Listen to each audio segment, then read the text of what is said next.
Everyone, welcome back to my channel Study Only Science। Madhya Pradesh का जो भूगोल है, भौगोलिक स्थिति, उसके वस्तुनिष्ठ प्रश्नों को हम आज की क्लास में करने वाले हैं। और क्लास सभी एग्जाम्स के लिए बहुत ही महत्वपूर्ण है, चाहे वो MPPSC हो, UPPSC हो, UPSC हो, LT ग्रेड टीचर हो।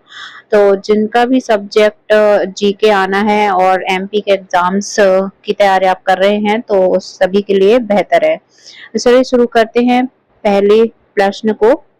और पहला प्रश्न हमारा, भूवैज्ञानिक दृष्टि से मध्य प्रदेश किस भाग का हिस्सा है? तो मध्य प्रदेश है, भूवैज्ञानिक दृष्टिकोण से गोंडवाना लैंड का हिस्सा है। गोंडवाना लैंड। अगला प्रश्न है, लोअर गोंडवाना सेल समूह को किस नाम से जाना जाता है? तो लोअर गोंडवाना जो सेल समूह है उसे तालचीर नाम से जाना जाता है। अगला प्रश्न है, मध्य प्रदेश में प्रमुख रूप से किस प्रकार की चट्टानों का विस्तार पाया जाता है? तो मध्य प्रदेश के अंदर जो है उपरोक्त सभी यानी आर्कियन, विंध्यन और गोंडवाना प्रकार की चट्टानों का विस्तार मिलता है। अगला है, मध्य प्रदेश में आर्कियन चट्टानों का विस्तार किस भाग में पाया जाता है? तो आर्कियन चट्टानों का विस्तार जो है उपरोक्त सभी यानी कि उत्तर पश्चिमी भाग, उत्तरी भाग और पूर्वी भाग सभी भाग में पाया जाता है।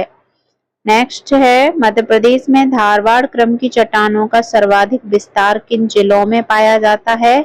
तो धारवाड़ क्रम की सर्वाधिक चट्टानों का विस्तार बालाघाट एवं छिंदवाड़ा में पाया जाता है। अगला है, मध्य प्रदेश में धारवाड़ क्रम की चट्टानों के रूप में चिल्पी क्रम से किस खनिज की प्राप्ति होती है?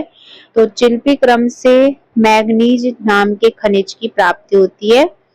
अगला है, मध्य प्रदेश के किस जिले में मलाजखंड रीफ स्थित है? तो किस जिले में है? बालाघाट जिले में है मलाजखंड रीफ स्थित है। नेक्स्ट है, पृथ्वी की प्रारंभिक चट्टान मध्य प्रदेश में कौन सी है? तो पृथ्वी की प्रारंभिक चट्टान मध्य प्रदेश में आद्य महाकल्प के नाम से जानी जाती है। अगला है, मध्य प्रदेश में पाई जाने वाली धारवाड़ क्रम की चट्टानों के संदर्भ निम्नलिखित में से कौन सा कथन असत्य है? तो इसका कौन सा कथन असत्य हो जाएगा? इसमें से चिल्पी क्रम बालाघाट छिंदवाड़ा जिले में मैग्नीज ताम खनिज प्राप्ति होती है, सही है। तो इसका आंसर है शकोली व सौसर जो क्रम की चट्टानें हैं वो हीरे व बॉक्साइट की प्राप्ति होती है, ये गलत है। शकोली और सौसर क्रम की चट्टानें एमपी में नहीं पाई जाती हैं। अगला प्रश्न है, मध्य प्रदेश में कुडप्पा क्रम की चट्टानों को ग्वालियर संभाग में किस नाम से जाना जाता है? तो इस प्रकार की चट्टानों को ग्वालियर सीरीज के नाम से जाना जाता है। अगला है, मध्य प्रदेश के पन्ना जिले में हीरे की प्राप्ति किस प्रकार की चट्टानों से होती है? तो हीरे की प्राप्ति एमपी में पन्ना जिले से कुडप्पा प्रकार की चट्टानों से प्राप्त होती है। नेक्स्ट है, मध्य प्रदेश में कुडप्पा क्रम की चट्टानों का सर्वाधिक विस्तार किस क्षेत्र में पाया जाता है? तो इस प्रकार की क्रम की चट्टानों का सर्वाधिक विस्तार दोनों में पाया जाता है, उत्तर पूर्वी और उत्तर पश्चिमी में। अगला है, मध्य प्रदेश में विंध्यन क्रम की चट्टानों के लाल बलुआ पत्थर से किस ऐतिहासिक इमारत का निर्माण हुआ है? तो सांची के स्तूप का निर्माण हुआ विंध्यन क्रम की चट्टानों के लाल बलुआ पत्थर से।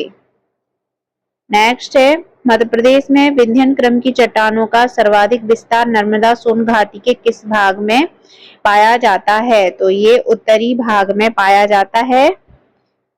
नेक्स्ट है, मध्य प्रदेश में विंध्यन क्रम की चट्टानों के कितने प्रकार पाए जाते हैं? विंध्यन क्रम की चट्टानों के 2 प्रकार पाए जाते हैं। अगला है, मध्य प्रदेश में निचले विंध्यन क्रम की चट्टानों के रूप में सेमरी उपक्रम का विस्तार किस नदी घाटी क्षेत्र में पाया जाता है? तो इसका विस्तार जो किस नदी में घाटी में पाया जाता है? सोन नदी घाटी में। ऑप्शन ए सही हो जाएगा। अगला है, मध्य प्रदेश में ऊपरी विंध्यन क्रम की चट्टानों को कितने भागों में वर्गीकृत किया गया है? तो ऊपरी विंध्यन क्रम की चट्टानों को 3 भागों में वर्गीकृत किया गया है।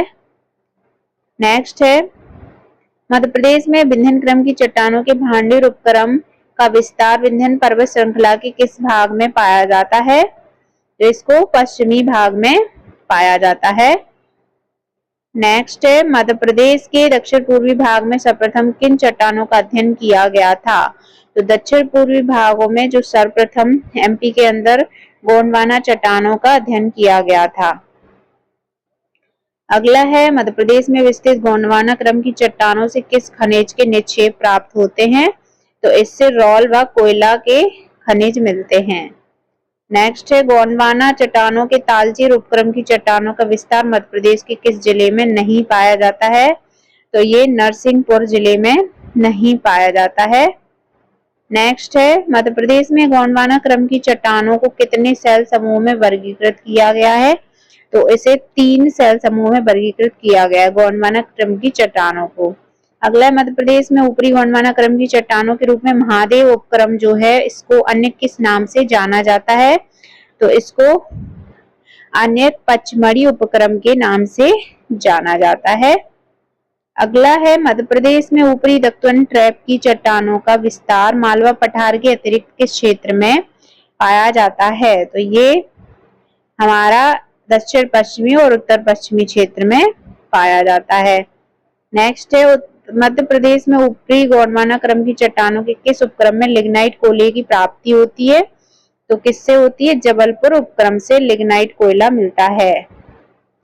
नेक्स्ट है मध्य प्रदेश में तृतीयक सेल समूह के रूप में क्वार्टनरी क्रम की चट्टानों का सर्वाधिक विस्तार किस भाग में पाया जाता है। तो ये उत्तरी भाग में मिलता है। अगला है मध्य प्रदेश में किस युग की चट्टानों के साक्ष्य नहीं मिलते हैं। तो ये द्रविड़ संघ की चट्टानों के साक्ष्य नहीं मिलते हैं। नेक्स्ट है संपूर्ण मध्य प्रदेश में निम्न में से किस पठार का भाग माना जाता है। संपूर्ण मध्य प्रदेश निम्न में से किस पठार का भाग मानते हैं। तो इसे दक्षिण का पठार का भाग माना जाता है। नेक्स्ट है मध्य प्रदेश की प्राकृतिक संरचना को कितने भागों में वर्गीकृत किया गया है। तो प्राकृतिक संरचना को 3 भागों में वर्गीकृत किया हुआ है। अगला है मध्य प्रदेश के किस प्राकृतिक प्रवेश द्वार राज्य का 2/3 क्षेत्र निर्मित होता है। तो मध्य उच्च प्रदेश का। नेक्स्ट प्रश्न है मध्य उच्च प्रदेश के संदर्भ में निम्नलिखित कथनों में से कौन सा कथन जो है असत्य है। तो इसका मध्य उच्च प्रदेश में उद्गमित होने वाली अधिकांश नदियां ताप्ती नदी में मिल जाती है, ऐसा नहीं है। ठीक है, नदियां ज्यादातर किसमें मिलती है, यमुना नदी में। अगला प्रश्न देखते हैं मध्य प्रदेश जो मध्य उच्च प्रदेश को कितने उप प्राकृतिक प्रदेशों में विभक्त किया गया है। तो इसे 5 उप प्राकृतिक प्रदेशों में विभक्त किया गया, 5। नेक्स्ट है मध्य उच्च प्रदेश को अन्य किस नाम से जाना जाता है। मध्य उच्च प्रदेश को गंगा नदी बेसिन के नाम से जाना जाता है। नेक्स्ट है वर्तमान मध्य प्रदेश राज्य को कितने भौतिक प्रदेशों में विभाजित किया गया है। तो भौतिक आधार पर 7 भौतिक प्रदेशों के आधार पर वर्गीकृत किया गया है। नेक्स्ट मध्य प्रदेश के पश्चिमी भाग में सबसे बड़े भौतिक भूभाग के रूप में किस पठार का विस्तार पाया जाता है। तो पश्चिमी भाग में, ठीक है, पश्चिमी भाग में सबसे बड़े भौतिक भूभाग के रूप में जो है मालवा का पठार का विस्तार पाया जाता है। नेक्स्ट है मालवा के पठार का दक्षिणी सीमा का निर्धारण किस भौतिक भूभाग द्वारा होता है। तो दक्षिणी सीमा का निर्धारण किया जाता है नर्मदा सोन घाटी से। नेक्स्ट है अरावली एवं विंध्य श्रृंखलाओं के मध्य कौन सा पठार स्थित है। तो अरावली एवं विंध्य सीमाओं के मध्य मालवा का पठार स्थित है, मालवा का पठार। अगला है मध्य प्रदेश के पश्चिमी भाग में स्थित मालवा के पठार में किस प्रकार की मिट्टी पाई जाती है। तो मालवा के पठार में काली मृदा पाई जाती है। नेक्स्ट है मध्य प्रदेश में मालवा पठार से उद्गमित होकर उत्तर व उत्तर पूर्व की ओर प्रवाहित होने वाली अधिकांश नदियां किस नदी में मिल जाती हैं। तो ये यमुना नदी में मिल जाती हैं अधिकांश नदियां। ठीक है, अगला है मध्य प्रदेश में किस पठार को नदियों का मायका कहा जाता है। तो किस पठार को नदियों का मायका कहते हैं, मालवा का पठार को। ठीक है, नेक्स्ट है मध्य उच्च प्रदेश के उत्तरी भाग में किस मालवा का पठार के अंतर्गत सबसे ऊंची चोटी का नाम बताइए। तो इसको सिगार चोटी कहते हैं, सबसे ऊंची चोटी सिगार चोटी। नेक्स्ट है मध्य प्रदेश में मालवा के पठार का ढाल किस दिशा की ओर है। तो इसका ढाल जो है उत्तर पूर्व दिशा की ओर है। फिर नेक्स्ट है, मध्य प्रदेश में मालवा पठार के मध्य भाग से कौन सी रेखा गुजरती है? तो इसे जो ट्रॉपिक ऑफ कैंसर है, कर्क रेखा गुजरती है। नेक्स्ट है, मालवा का पठार नर्मदा नदी के अतिरिक्त किस नदी के मध्य जल विभाजक का कार्य करता है? तो किस नदी का जल विभाजन करता है मालवा का पठार? चंबल नदी का। ठीक है, चंबल नदी का।